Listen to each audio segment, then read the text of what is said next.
জনাব আবু আলম মোহাম্মদ শহীদ খান, আমাদের অনুষ্ঠানে আপনাকে স্বাগত জানাচ্ছি। ধন্যবাদ। সৎকার। আহ, আপনি আমাদের এই অনুষ্ঠানে প্রথমবারের মতো আসলেন।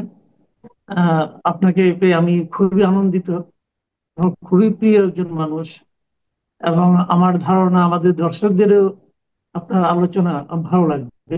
আজকে যে বিষয়টা নিয়ে আমি প্রথমে কথা বলতে চাই, এটা হলো, আপনি নিশ্চয়ই খেয়াল করেছেন গত দুদিনই, কালকে এবং আজকে, সোশ্যাল মিডিয়া এবং ট্রেডিশনাল মিডিয়া তো পত্র পত্রিকাতে একটা বিষয় নিয়ে খুব আলোচনা হচ্ছে।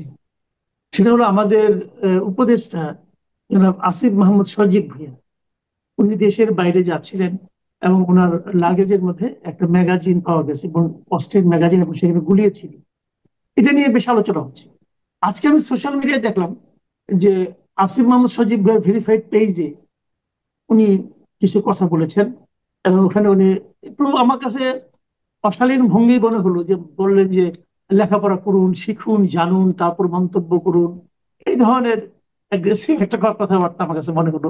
যিনি বলার চেষ্টা করেছেন যে উনি উপদেষ্টা হওয়ার কারণে ওনার জন্য বয়সটাও প্রযোজ্য নয়, উনি 30-এর কমই পেতে পারেন লাইসেন্স, এবং সেই সঙ্গে ওনার এই যে ইনকাম ট্যাক্স দেওয়ার যে বাধ্যবাধকতা, এটা ওনার জন্য প্রযোজ্য নয়। হয়তো আইনগত ভাবে এই দুটো ঠিক, কিন্তু এর বাইরেও তো নৈতিক একটা ব্যাপার কাজ করে। ওনার এই ঘটনাটা, এই উদাহরণটা আসলে আমাদের সোসাইটির জন্য কি বার্তা বহন করে, আপনার কাছে কি মনে হয়?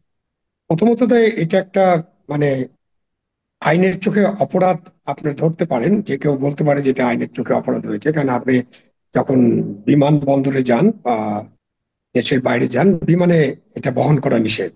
এটা তার জানা আছে। সেই অর্থে আপনি আইন জানেন না বা আপনি মনের ভুল করেছেন, তখন আইন অন্য কাউকে এই সুবিধা দেবে কিনা সেটা আমরা আলোচনা করতে পারি। যদি উনি সাধারণ নাগরিক হতেন, একজন ব্যবসায়ী হতেন, তখন তার ক্ষেত্রে কি হতো?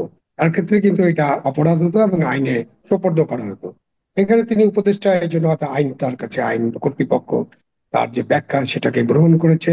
আপনি যেটা বললেন যে তার বয়স বিবেচনায় তিনি লাইসেন্স পেতে পারেন না, সেটা আইনে আছে। আবার আইন বিবেচনা করতে পারে, কারো যদি প্রয়োজন হয়, সিকিউরিটির প্রয়োজন হয়, সেখানে দেওয়ার সুযোগ আছে, লাইসেন্স আপনি পেতেই পারেন।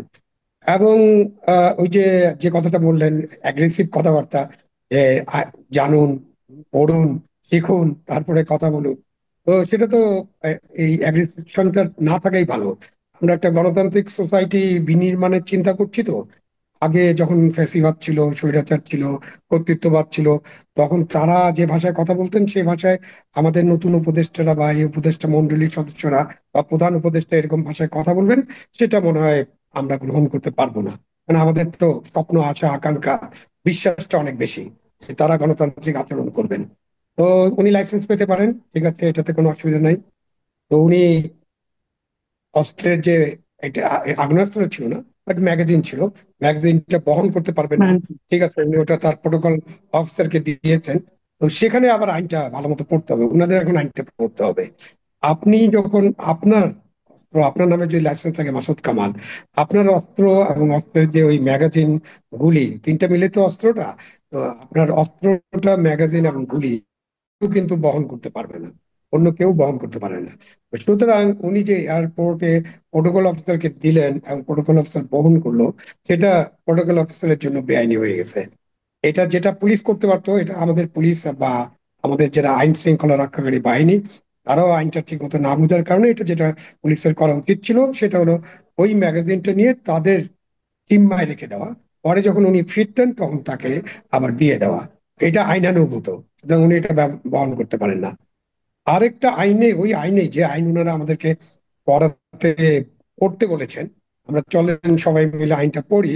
ওই আইনে বলা হচ্ছে যদি আপনার একটা লাইসেন্স করা অস্ত্র থাকে আর আপনি যদি বিদেশ গমন করেন, তখন অস্ত্রটা নিকটবর্তী থানায় বা আপনি যে থানায় বসবাস করেন সেখানে জমা দিয়ে যেতে হবে।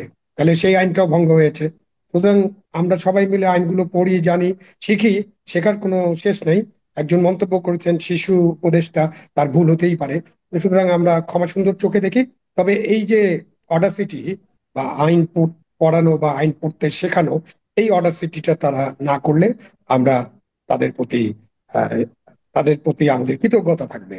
মানে আমরাও পড়ি, তারাও পড়ুক, পড়ে আমরা এক জায়গায় আসি, আসার পরে দেখি যে কোথায় দাঁড়াই আমরা সবাই মিলে। আচ্ছা, এখানে একটা মানসিকতার ব্যাপারও কিন্তু কাজ করে। মানসিকতাটা অর্থে যে ওনার পেছনে তো রাষ্ট্র একজন এক বা একাধিক গানম্যান দিয়েছে। গানম্যানের কি কাজ? তার কাজ তো তাকে প্রোটেক্ট করা, অস্ত্র শহরে থাকেন। তো গানম্যান থাকার পরও একজন মন্ত্রীর, ও মন্ত্রী খুবই প্রোটেক্টেড ব্যবস্থা থাকেন, ওনার একজন পার্সোনাল একটা আহ, মানে অস্ত্র থাকতে হবে কেন? দ্বিতীয় কথা হলো, যদি আমরা ধরে নেই প্রধান উপদেষ্টার কথা অনুযায়ী ফেব্রুয়ারিতে ইলেকশন হবে এবং সেই ইলেকশনে উনি নির্বাচন করবেন না, এটাই স্বাভাবিক, কারণ উপদেষ্টা নির্বাচন করবেন না হয়তো বা। যদি না করেন উনি, তখন তো আবার সাধারণ মানুষ হয়ে যাবেন। তখন এই যে অসাধারণ ভাবে প্রাপ্ত অস্ত্র, এই লাইসেন্সটা কি তখনও বহাল থাকবে, নাকি ওনাকে এটা সারেন্ডার করতে হবে? আরেকজনের অনেক, আরেকটা এই প্রশ্নটাও অনেকে করেছেন যে উনি তো আজকের থেকে মানে 11 মাস আগেও বেকার যুবক ছিলেন। তো এই অবস্থায় একটা অস্ত্র কিনতেও তো টাকা লাগে। এই টাকাটাই বা উনি কত, মানে কিভাবে পেলেন? একজন মন্ত্রী কত টাকা বেতন পান? তো এই প্রসঙ্গগুলো কিন্তু এসেছে নৈতিকতার ব্যাপারে, যে এটা আসলে আমাদের জন্য কি উদাহরণ তৈরি করছে। ওনারা বৈষম্য বিরোধী আন্দোলনের মাধ্যমে আন্দোলন করে এসেছেন, বৈষম্য দূর করার জন্য এসেছেন, এসে ওনার একটা অস্ত্র দরকার হয়ে গেল কেন? এই মানসিকতাটা কেমন লাগছে আপনার কাছে? না, প্রশ্নগুলো খুব জেনুইন। আবার তার পক্ষ থেকে যদি চিন্তা করা যায় যে তার যে সুরক্ষা, সেই সুরক্ষার যে গানম্যানের কথা বললেন, গানম্যান তো আর 24 ঘন্টা থাকে না, 24 ঘন্টা তারা গানম্যান পান না। তো তার বাসায় সুরক্ষার বিষয়ে থাকতে পারে, সেখানে পুলিশ থাকে। তারপরে তিনি তার সুরক্ষার জন্য একটা অস্ত্র রাখার প্রয়োজনীয়তা অনুভব করতে পারেন, এবং সেই প্রয়োজনীয়তা অনুভব করেছেন। সে কারণে ডক্টর ইউনূসের সরকার, এই সরকার তো ডক্টর ইউনূসের সরকার, তো ডক্টর ইউনূসের সরকার, এবং ওখানে তো আমাদের যে স্বরাষ্ট্র উপদেষ্টা আছেন, এই ছোট লাইসেন্সের অস্ত্র কিন্তু স্বরাষ্ট্র মন্ত্রণালয় থেকে দেওয়া হয়। তো স্বরাষ্ট্র উপদেষ্টা সাবেক লেফটেন্যান্ট জেনারেল জাহাঙ্গীর, তিনি এবং আরো আইন উপদেষ্টা আছেন, তারা নিশ্চয়ই বিবেচনা করেন। আইন উপদেষ্টা এখানে ডাইরেক্টলি কানেক্টেড না, স্বরাষ্ট্র উপদেষ্টা এবং উপদেষ্টা মন্ডলীকে কানেক্ট করতে পারেন আপনি। তো তারা নিশ্চয়ই বিবেচনা করে দেখেছেন যে তার একটা অস্ত্রের প্রয়োজন। তো এই অস্ত্রটা, হ্যাঁ, যখন সাধারণ মানুষ হয়ে যাবেন তখন থাকবে কিনা, এটা একটা গুরুত্বপূর্ণ প্রশ্ন। তখনকার সরকার এটা নির্ধারণ করবে। সরকার তো অস্ত্র লাইসেন্স বাতিল করতে পারে, এবং ইতিমধ্যে বাংলাদেশে 5ই আগস্টের পরে হাজার হাজার মানুষের লাইসেন্স বাতিল করা হয়েছে এবং অস্ত্র জমা দিতে বলা হয়েছে। সেরকমটা তো হতেই পারে। তখন তার সুরক্ষাটা কিভাবে হবে সেটাও চিন্তা ভাবনার বিষয় আছে। কিন্তু যেহেতু উনি আবেদন করেছেন, পুলিশ ভেরিফিকেশন এবং অন্যান্য বিষয় বিবেচনা করে স্বরাষ্ট্র উপদেষ্টা লেফটেন্যান্ট জেনারেল সাহেব, ওনার নিশ্চয়ই অনুমোদন দিতে হয়েছে, এবং ওনারা অনুমোদন দিয়েছেন। So this is a special case, এই ব্যাপারে কোনো সন্দেহ নাই। আমি জানি না আমাদের সব উপদেষ্টার এরকম সুরক্ষার জন্য অস্ত্রের প্রয়োজন হয়েছে কিনা। এইটা ম্যাগাজিন ইস্যুতে আমরা এটা জানতে পারলাম। এখন খবর নিতে পারেন আপনারা যে আমাদের সব উপদেষ্টা এরকম লাইসেন্স দিচ্ছেন কিনা। তো এই লাইসেন্সটা পরবর্তীতে থাকবে কিনা, সেটাও পরবর্তী সরকারের সময় বিবেচিত হবে। উনি যখন সাধারণ মানুষ হয়ে যাবেন, যদি হয়ে যান, আবার উনি সাধারণ মানুষ নাও হতে পারেন পরবর্তীতে। ওনার দল ক্ষমতা আসলে বা যে দল ক্ষমতা আসবে, তারাও তাকে মন্ত্রী বানাতে পারে, তখন তার এটা থেকে যাবে। এগুলো তো আচ্ছা। বাংলাদেশে চুজ এন্ড পিক, আপনি কখন কার জন্য লাইসেন্স দিবেন, দেবেন কিনা, লাইসেন্স ক্যান্সেল করবেন কিনা, এগুলো তো সাধারণ নিয়মে চলে না। সব বাংলাদেশের সব সাধারণ নিয়মে অসাধারণ কাজকর্ম হয়। তো এখন ধরেন ওনার কাছে আছে অস্ত্রটা, উনি অস্ত্রের কেনার টাকা কোথায় পেলেন নিশ্চয়ই আপনি জিজ্ঞাসা করতে পারেন। তারপর ওনার অ্যাডমিন নিশ্চয়ই আবার ব্যাখ্যা দিবে। তার নিশ্চয়ই অনেক বন্ধু বান্ধব আছে, ছিল, মানে আগে হয়তো আপনি সেই বন্ধু বান্ধবদের দেখেন নেই বা আত্মীয় স্বজন দেখেন নেই, তারা এখন হয়তো অ্যাক্টিভ আছেন, তারা তাকে অস্ত্র কেনার জন্য লক্ষাধিক টাকা দিতে পারেন। কেন, একটা পিস্তলের দাম বাংলাদেশে, ভালো পিস্তলের দাম 2 থেকে 5 লক্ষ, 10 লক্ষ টাকা হতে পারে। আমি জানি না ওনার মডেলটা কি, সুতরাং উনি কি দামে কিনছেন এটা আমরা জানি না।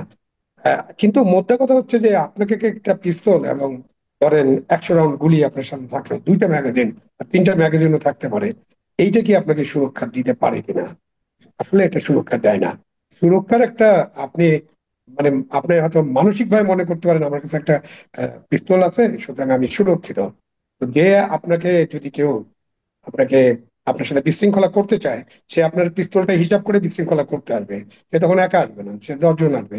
সে তখন একটা পিস্তল নিয়ে আসবে না, 4টা পিস্তল নিয়ে আসবে। সে স্ট্যান্ড গান নিয়ে আসতে পারে, এলএনজিও নিয়ে আসতে পারে। তো ওইটা একটা মানসিক শান্তি। সুরক্ষাটা হয় আসলে দেশের জনগণ যখন সুরক্ষিত থাকে, দেশের আইন শৃঙ্খলা পরিস্থিতি যদি ভালো থাকে, হ্যাঁ, তখন সুরক্ষাটা নিজের থেকেই হয়ে যায়। তো আমরা যেটা মনে করি, যে যেটা সবসময় বলার চেষ্টা করি আমরা, যে জনগণ যদি শান্তিতে থাকে, সবাই যদি আমরা শান্তিকামী হিসেবে কাজকর্ম করার চেষ্টা করি। দেশে যদি গণতান্ত্রিক পরিবেশ থাকে, দেশে যদি আইনের শাসন থাকে, তখন সুরক্ষা নিশ্চিত করা অনেক সহজ হয়। জি। আহ, আপনি আরেকটা কথা আলোচনার মধ্যে আসছে যে মানে করেন আপনি এই যে বর্তমান যে সরকারটা আছে এই সরকারের একটা, আমি এখন একটু রাজনৈতিক বিষয় নিয়ে যাচ্ছি আর কি। এই সরকার আপনি জানেন এরই মধ্যে ফেব্রুয়ারিতে নির্বাচনের কথা ঘোষণা করেছেন। ঘোষণা ওভাবে হয়নি, মোটামুটি একটা ধারণা হয়তো দেওয়া হয়েছে। তো আমি নিজেও এটা নিয়ে আমার দর্শকদের কাছে একটা জরিপের মতো করেছিলাম, এবং সেখানে আমি জানতে চেয়েছিলাম এই যে ফেব্রুয়ারিতে নির্বাচনের কথা বলা হচ্ছে, এটা অনেকে বিশ্বাস করে না। তো আমি আপনাকে একটা ইনফরমেশন দিই, আমার এই চ্যানেলে প্রায় 21,000 লোক ভোট দিয়েছে গত মানে আপনার 16 ঘন্টায়। এবং 21,000 লোকের ভোটের মধ্যে দেখা যাচ্ছে যে 82% লোক বিশ্বাস করেন না যে ফেব্রুয়ারিতে নির্বাচন হবে। তো ডক্টর ইউনূসের মতো ব্যক্তিত্ব যখন একটা সম্ভাব্য তারিখের কথা ঘোষণা করা তবে ইঙ্গিত দেন, তার উপর মানুষের এই যে বিপুল অনাস্থা, তো এটা আপনি আসলে কিভাবে দেখছেন, কিভাবে মূল্যায়ন করেন এটা? না, যেহেতু ইঙ্গিত ইশারা ইঙ্গিতে আছে, সে কারণে মানুষের বিশ্বাস বা আস্থাহীনতা থাকতেই পারে। কেন, ইউনূস সাহেব প্রথম বলছিলেন যে অল্প কিছু সংস্কার হলে ডিসেম্বর, আরো বেশি কিছু সংস্কার হলে জুন, পরবর্তীতে আবার বললেন এপ্রিল। এবং সবকিছুতে কিন্তু একটা যদি, কিন্তু, ইফ, বাট, শর্ত এগুলো যুক্ত থাকে। যেমন লন্ডন ঘোষণা, লন্ডনে ডক্টর ইউনূস সাহেবের যে সফর, এটা যদি তারেক জিয়ার সাথে বা তারেক রহমানের সাথে তার যদি দেখা না হতো, তাহলে তো এই সফর একটা 000 সফর হয়ে যেত, তাই না? এই সফরের মূল্যই থাকতো না। সে কারণে লন্ডন ঘোষণা বা লন্ডন সফর এবং তারেক জিয়ার সাথে ডক্টর ইউনূসের যে সাক্ষাৎ, এই সাক্ষাৎটা মানুষ অনেক গুরুত্বের সাথে নিয়েছিল এবং মানুষের মধ্যে একটা আস্থার সৃষ্টি হয়েছিল। আপনি যেহেতু বললেন আপনি একটা জরিপ করতেছেন, আপনি যখন জরিপটা করছেন তখন লন্ডন ঘোষণার পরে সেইটার ভিত্তিতে কোনো ইতিবাচক দিকে কিন্তু বাংলাদেশ এগিয়ে যায়নি। সেখানে যে আমাদের যে বৈঠকগুলো হচ্ছে, ঐক্যমত্য কমিশনের যে বৈঠক, সেখানে তার যে ভাইস চেয়ারম্যান তিনি বলেছেন যে, দুঃখ প্রকাশ করেছেন যে রাজনীতিবিদদের সাথে ঐক্যমত্য হওয়াটা কঠিন হয়ে যাচ্ছে, পৌঁছানো যাচ্ছে না একটা সমস্যার সমাধানে। তার মধ্যে ইসলামী আন্দোলন একটা বিশাল সমাবেশ করলো, সেখানে তারা কতিপয় ঘোষণা দিয়েছে। জামাতি ইসলামী এবং ইসলামী আন্দোলন প্রপোর্শনাল রিপ্রেজেন্টেশন না হলে নির্বাচন হবে না, এরকম একটা কথা বলেছে। মানে লন্ডন বৈঠক এবং লন্ডনের আলোচনাটাও শর্ত সাপেক্ষ ছিল। লন্ডনের ওই 3 প্যারাগ্রাফের যে ঘোষণা, সেই ঘোষণা কিন্তু অনেক কিন্তু যদি এসব ছিল, ওদের ওখানে পরিষ্কার কোনো রূপরেখা ছিল না। কিন্তু পরিষ্কার রূপরেখাটা উনি ফিরে আসার পর উনার উপদেষ্টা মন্ডলীর বৈঠক করে তারেক রহমানের সাথে তিনি যে 1 ঘন্টা 20 মিনিট বা 1 ঘন্টা 15 মিনিট কথা বলেছেন, তার মধ্যে ওনাদের শুভকামনা বিনিময়, সালাম বিনিময়ের বাইরে কি কি কথা হয়েছে এবং কোন কোন জায়গায় তারা একমত হয়েছেন, সেটা উপদেষ্টা মন্ডলীকে জানিয়ে উপদেষ্টা মন্ডলীর মাধ্যমে একটা রূপরেখা ঘোষণা হলে তখন মানুষের একটা আস্থা থাকতো। বাট এই আস্থা থাকার তো বা বিশ্বাস করার তো কোনো কারণ নেই। এই কারণে এই যে লন্ডন থেকে উনি ফিরে আসার পরে যা যা ঘটছে এবং যা যা দেখা যাচ্ছে, তাতে আপনার ভোটের রেজাল্টটা এরকমই হবে। আমি আশ্চর্য হব না যদি এই ভোটের রেজাল্টে 90% মানুষ মনে করে যে না, এইসবে তারা আস্থা রাখতে পারছেন না, সেটাই রেজাল্ট পাওয়া স্বাভাবিক। আমি তো নিজে বিশ্বাস আনতে পারছি না যে ওই ঘোষণার পরে ঢাকায় এসে যে কার্যক্রম, ইতিবাচক কার্যক্রম গ্রহণ করার কথা ছিল, সেটা আমি দেখিনি। তার মধ্যে আবার প্রধান উপদেষ্টার সাথে প্রধান নির্বাচন কমিশনার একাই দেখা করেছেন, যেটাও একটা অফ ট্র্যাক দেখা করা। সাধারণত সরকার প্রধানের সাথে প্রধান নির্বাচন কমিশনার বা কমিশনাররা দেখা করেন না, তারা যা কিছু করেন রাষ্ট্রপতির সাথেই করেন। তো সেখানেও তো একটা সৌজন্য সাক্ষাৎ বলা হচ্ছে। তো আসলে এই ধরনের শীর্ষ বৈঠক শুধুমাত্র সৌজন্য সাক্ষাৎ তো হয় না, সেখানেও কিছু আলোচনা হয়। এবং আমরা জাতি এবং নাগরিকরা আমরা কিন্তু কিছুই জানি না কি আলাপ আলোচনা হয়েছে। তো লন্ডন বৈঠক, প্রধান উপদেষ্টার সাথে প্রধান নির্বাচন কমিশনের বৈঠক, এবং এই যে ঐকমত্য কমিশনের যে বৈঠক, জামাতে ইসলামী এবং অন্যান্য ইসলামী দলের যেসব দাবি, এনসিপির যে সমস্ত দাবি আবার নতুন করে সারফেস করা হচ্ছে, এসব কারণে কিন্তু এরকম ধারণাই মানুষের মনে পতিত হবে যে আসলে নির্বাচন টির্বাচন আদৌ হবে কিনা। ফেব্রুয়ারি তো ফেব্রুয়ারি, আদৌ কোনো নির্বাচন ইমিডিয়েটলি হবে কিনা সেটাও একটা ধারণা হতে পারে। আপনি ফেব্রুয়ারি নিয়ে এখন করছেন, আমি মনে করছি যে 90%-এর বেশি মানুষ মনে করবে যে না, ফেব্রুয়ারিতে বোধহয় কোনো নির্বাচন হচ্ছে না। তবে আমি আশাহত নই। আমাদের অনেক কিছু তো দেখার বাকি আছে এখন। একটা জুলাই ঘোষণা টাইপের কিছু একটা হবে, ওটা হওয়ার কথা ছিল, এবং 3 তারিখের মধ্যে এই ঘোষণাটা না করলে এনসিপি নিজেই ঘোষণা একটা পাঠ করে দিবে, এরকম দেখা যাচ্ছে। বাট দেখা যাক আমরা কতটুকু ঐকমত্য কমিশন দিয়ে কতটা এগুতে পারি। এখন অনেকে বলছেন, বিএনপি নেতারা তো বলছেন যে তারা, তাদেরকে ব্ল্যাকমেইল করার চেষ্টা করা হচ্ছে, তাদেরকে বলা হচ্ছে যে আপনাদেরকে সব মেনে নিতে হবে। তো দেখেন, এই আলাপ আলোচনা গণতন্ত্র মানে তো এইটা যে আপনার মতামত থাকবে, তারও মতামত থাকবে, আরেকজনের মতামত থাকবে, সকলের মতামত একরকম হলে তো এটা একটা বহু সমাজ হবে না, একটা গণতান্ত্রিক সমাজ হবে না। সকলের মতামত ভিন্ন থাকতে পারে, যেখানে আমরা আলাপ আলোচনা করে যৌক্তিক মতামত গুলোতে একমত হয়ে আমরা একটা নির্বাচন যদি করতে পারি, তাহলে ওই নির্বাচনের মধ্য দিয়ে এবং একটা তত্ত্বাবধায়ক সরকারের মধ্য দিয়ে আমরা যদি নির্বাচন করতে পারি, এবং ভবিষ্যতে নির্বাচনগুলো, বেশ কিছু নির্বাচন, আমি জানি না কতটা নির্বাচন করতে হবে, বেশ কিছু নির্বাচন যদি আমরা তত্ত্বাবধায়ক সরকারের মাধ্যমে করতে পারি, তাহলে আমার মনে হয় যে আমাদের যে গণতান্ত্রিক যে ব্যবস্থা, সেই ব্যবস্থায় আমরা একটা উল্লপন দেখতে পারবো। আমরা একটা চেঞ্জ, একেবারে কোয়ালিটেটিভ চেঞ্জ দেখতে পারবো, যেটা আমরা আগে দেখিনি। জি, আমি এখন আমাদের শেষ প্রশ্নটাই করছি, যেহেতু আপনি নির্বাচনের প্রসঙ্গটা আসলো এবং ডক্টর ইউনূস এরই মধ্যে বলেছেন যে উনি জাতিকে একটা অসাধারণ নির্বাচন উপহার দিবেন, এবং উনি কিভাবে দিবেন এটা নিয়ে অবশ্য উনি ক্লিয়ার কিছু বলেন নাই, বাট ওনার আশাবাদ ব্যক্ত করেছেন। এর মধ্যে আমরা দেখলাম যে সাবেক এক নির্বাচন কমিশনার ধরা পড়ার পর উনি আদালতের কাছে বললেন যে মৌলিক পরিবর্তনগুলো করা না গেলে হাজার বছরেও এই সিস্টেমে কোনো ভালো নির্বাচন হবে না। তো আপনার কি মনে হয় যে আসলে কি আমরা একটা অসাধারণ ইতিহাসের সর্বশ্রেষ্ঠ নির্বাচন পেতে যাচ্ছি, নাকি ওই হাবিবুল আওয়ালের কথাই বাস্তবায়িত হবে যে হাজার বছরও নির্বাচন, ভালো নির্বাচন পাবো না?